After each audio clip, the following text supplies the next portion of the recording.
ఇప్పటికీ అప్పు తీసుకొని చాలా రోజులైంది. 4 రోజుల్లో నా డబ్బులు నాకు ఇవ్వలేదు అనుకో, నువ్వు నీళ్ళు 2 ఉండవు.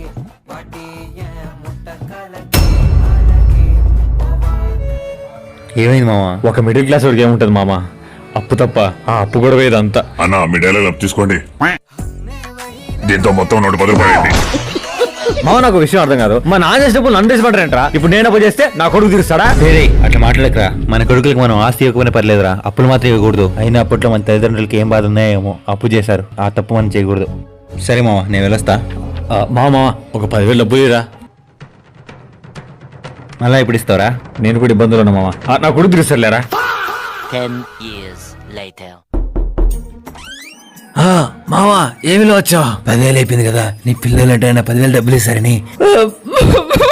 ఏమైందిరా? చదువు ఇన్ఫర్టిలిటీయా? అంటే నాకు పిల్లలు పుట్టినట్టు మావా.